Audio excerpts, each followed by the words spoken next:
క్రీస్తు ద్వారా నేను సమస్తమును చేయగలను. నన్ను బలపరచువానియందే నేను సమస్తమును చేయగలను. ఫిలిప్పీయులకు 4:13. పౌలు తన జీవితములో శ్రమల గుండా వెళ్ళుచున్నప్పుడు ఈ మాటలను వ్రాసియున్నాడు.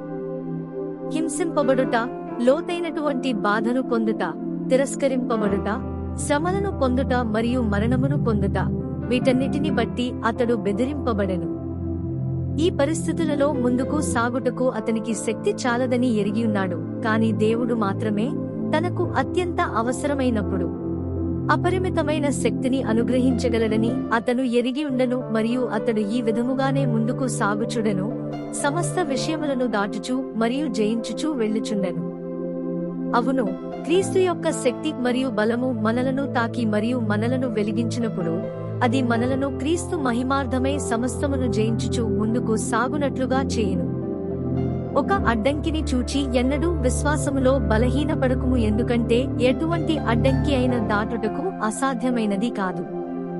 క్రీస్తు యొక్క శక్తి మరియు బలము వలన నేను ప్రతి విధమైన అడ్డంకిని మరియు అవరోధమును దాటగలను.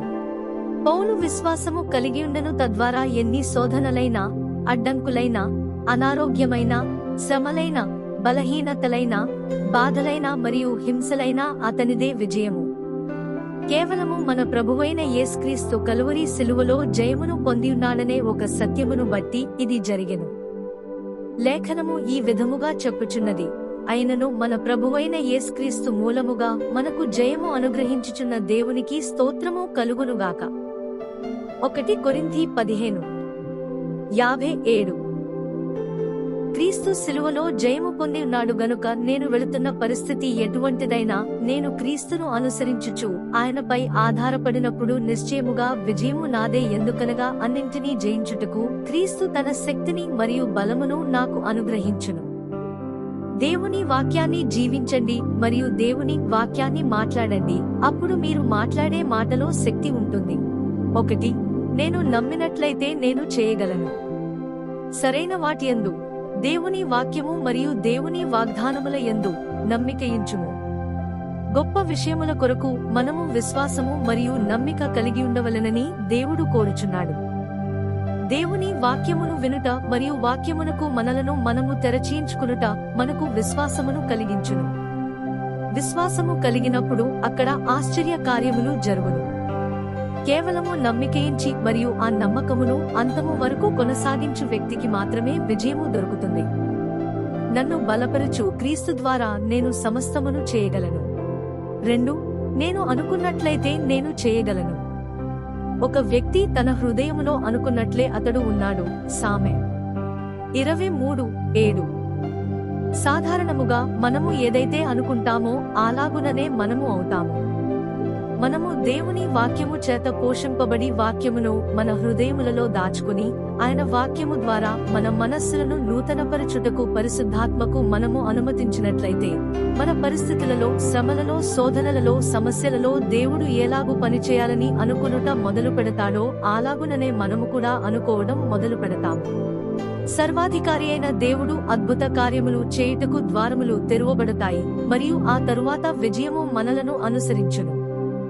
నన్ను బలపరచు క్రీస్తునందు నేను సమస్తమును చేయగలను అని ఎవరు అనుకుంటారో వారికే విజయము కలుగుతుంది. 3. నేను చెప్పినట్లయితే నేను చేయగలను. జీవమరణములు నాలుక వశము. సామెతలు 18:21. మనలో చాలా మంది ప్రతికూలముగా మాట్లాడుతుంటారు.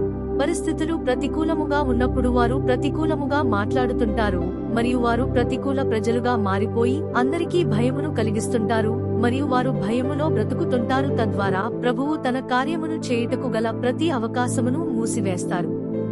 పరిస్థితులు అనుకూలముగా లేనప్పుడు నేను దీనిని చేయలేను, లేక నేను ఇకపై దీనిని స్వీకరించలేను, లేక మంచి ప్రతిఫలము ఏమీ రాదు, లేక ఇది నా దుర్దశ, నేను ఇంక ఎదగలేను లేదా పెరగలేను అని ప్రజలు సాధారణముగా పలుకుతుంటారు. వారు ప్రతికూలముగా మాట్లాడుతారు ఎందుకంటే పరిస్థితి వారిని దేవునిపై ఉన్న నమ్మకమును కోల్పోవునట్లుగా చేసింది.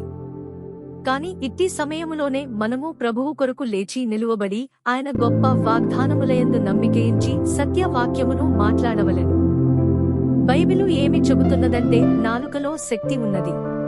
మనము ఏదైతే మాట్లాడుతామో అదే జరగబోవునది మరియు మన కొరకు వచ్చునది. మరణమును గురించి మాట్లాడుట మరియు మనలను జయించుటకు సైతానుకు అనుమతించుట కంటే జీవము గురించి మాట్లాడడి, సత్య వాక్యమును గురించి మాట్లాడడి మరియు దేవుడు మన జీవితాలలో సంపూర్ణ ఆధిపత్యము కలిగి ఉండుటకు అనుమతినివ్వండి. జీవమును గురించి మాట్లాడడి, అది దేవుని యొక్క వాక్యము. దేవుడు మన పక్షమునుండగా మనకు విరోధి ఎవడు? రోమీయులకు 8:31. నీకు విరోధముగా రూపింపబడిన ఏ ఆయుధమును వర్ధిల్లదు. యెషయా 54:17.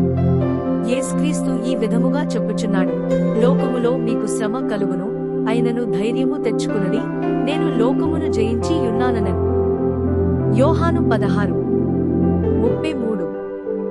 యేసుక్రీస్తు ఈ లోకమును జయించియున్నాడు గనుక నేనును నిశ్చయముగా ఈ లోకమును జయించెదను. హల్లెలూయా. ప్రభువైన యేసుక్రీస్తు మీ అందరినీ ఆశీర్వదించునుగాక.